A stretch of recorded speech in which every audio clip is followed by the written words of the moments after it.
would you say?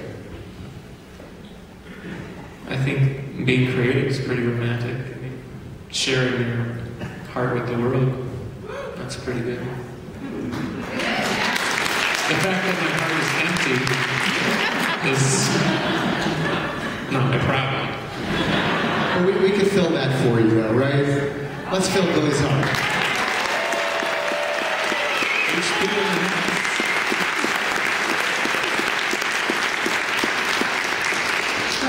I was thinking you're putting out albums with Smashing Pumpkins, and real albums.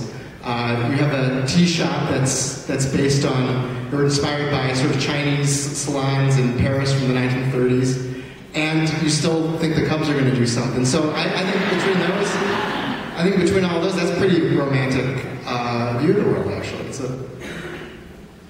Don't you think so? I don't know.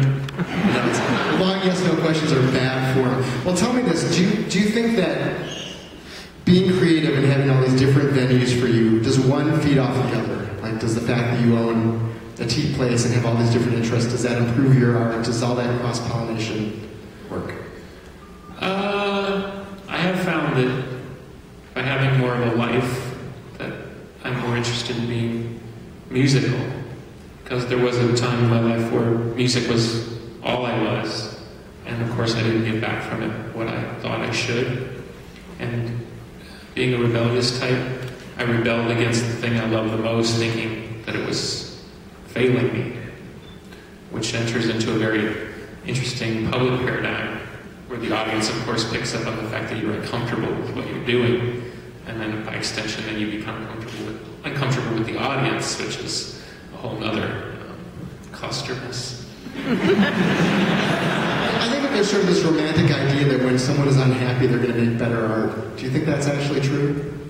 I think if we use God or love as a guide, there's proof positive that the greatest things come from the highest energies, and sadness and sorrow are not the highest energies. That's consistently been proven. So yes, you can get a lot of strum and drang from angst, from heartache. It is a little easier in a way to write a song when someone's broken your heart, but I don't think the great work really comes from that, and I think that's really a kind of a juvenile perspective on creativity. And with Madame Zuzu's, you've said that you had this idea that this would be a place where people could come together who were creative. Tell me about sort of the impulse behind opening that. Well, part of it is fostered in how hard it was for me to begin my musical life, because the first place you come into contact with the public is some bar on a Wednesday night. The guy in the back wants to get laid. All you hear is chatter and clinking of beer bottles, and you're up there trying to do your art. So the idea that particularly young people or artists that maybe don't fit into the typical paradigms of a gallery system or a record label system can come to my place and begin that relationship without the junk that normally goes with it. So how many of you have actually been to Madame Zuzu's? Here's some applause.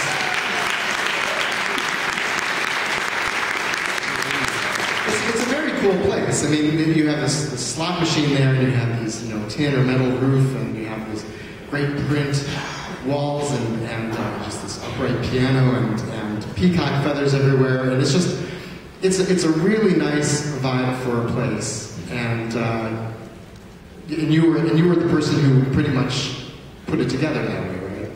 I mean, you designed it. You didn't just sort of hire people and say, "Here, what do you think?" No, I had a particular vision of how I wanted it to be. I think I have a lot of theories. One is that as the economy prattles downward, that people will turn back to their local communities. And Zuzu's is predicated on the idea that somebody will think, well, what are we going to do tonight? It's a lot easier to walk down the street and deal with your local proprietor than it is to get in a car and drive somewhere and deal with $30 parking and the bad vibe. I just believe that we're going to have to reinvest in our community experience. And as I say to a lot of people, I mean, if we're just competing as a business on tea, well, you know, there's probably plenty of people who know how to do that better. But I know I can provide an experiential thing that requires devotion to the aesthetic principle, that by investing in beauty and its many extensions, tea being one of them, that people would come back again and again because they can only get that there. And I believe that's going to be the core of business going into the future, including the music business. You know, I've been imitated many, many times, and there's people a lot younger than I who probably can do a better imitation of me than I could do now. But I'd like to think that the reason I'm still around is because I provide something that's very unique, and even if it's not for everybody, I know that it's unique, and that is what I've learned in 25 years of music. And I think I've seen some people write, well, we would have expected this to be in like Wicker Park or something like that. I mean, this is in Highland Park. Is that because this is simply your community?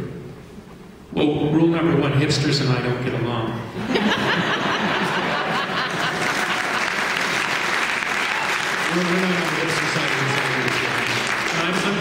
I'm very suspicious of any culture. I don't care what it is. That sort of celebrates kitsch. I love, you know, look, I go home every night and I watch my $6 Million Man DVDs, you know. I have my moments, but I don't, it's not embracing somebody else's version of funny / cool / ironic is not an identity. That's not identity. That's just appropriation. And being an artist, you learn very quickly that appropriation doesn't have any sustain to it. Which is why hipsters rotate between mustaches, beards, and, you know, homebrews, whatever they do. You know? I mean, somebody said to me the other night, we now have celebrity bingo night at Zuzu's. I hosted the first. Thank you. The grand prize of the evening was I performed a song written about the person who won. So that was good fun. And then I believe it's March 11th. Our next celebrity bingo night is going to be hosted by Bill Curtis, famed broadcaster. Thank you. So, what I'm trying to get at, besides my commercial, is you know, somebody pulled me aside and they said, "You realize now that the hipsters are going to steal this. They're going to steal bingo from you." They're going to steal bingo. Yeah. One letter at a time. Well, they'll change it to like Zingo. Bingo won't be enough, you know. Well, no, Madame Zuzu's is not an ironic place. And you walk in and there's a lot of love and artistry and vibe that's been put into that. Now, in terms of the sort of creating of a creative space or community space, how has that gone compared to how you thought it would be? And are the people who've come is that what you've expected it to be? In terms of clientele, yes. It pleases me that our clientele is anybody 15 to 70 plus, which is awesome. I love that, you know, 3 7-year-old ladies will come in and have their tea in the middle of the day, and nothing about the vibe or the music runs them out the door. I think that's a great honor. So, where we going with this? So this is what you expected it to be, or is it building a community? You know, the only thing that surprised me, and it really speaks to the bereft nature of the North Shore culturally, is that we've had to actually kind of educate the public in our area in Highland Park that there is actually a place to come hang out and experience new things. People just assume that there isn't anything because, for the most part, beyond your occasional play and, you know, somebody doing choir or something, I mean, there's nothing to see up here.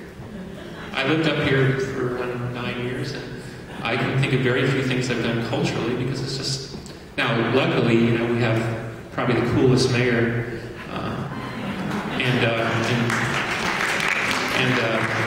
you know, the mayor particularly gets that the future of Highland Park is interwoven with us celebrating what's culturally unique about Highland Park, and I'm glad to be a part of that. So I'm looking forward to that change, because we do have a lot of people on the North Shore that have come up here because they want to have a nicer experience, you know, a little bit of old America and a little bit of just get away from the you know, the BS yuppie invasion in the city.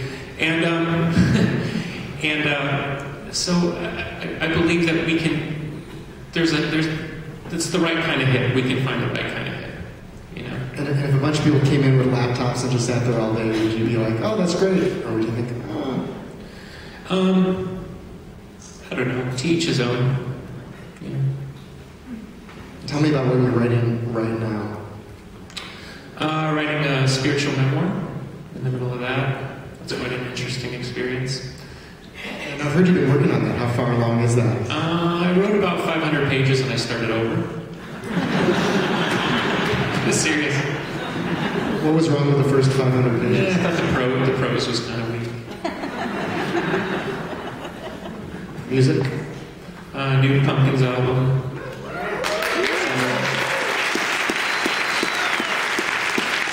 Writing, recording, being inspired for? Don't forget writing for Resistance Pro Wrestling. We're working on a reality show for that, and we're hoping to get local TV too, so got a lot going on. And finally, what place? There's no finally. There's no finally. I don't do finally. But before we get hooked up here, Cubs, what place? Where did they end up this year?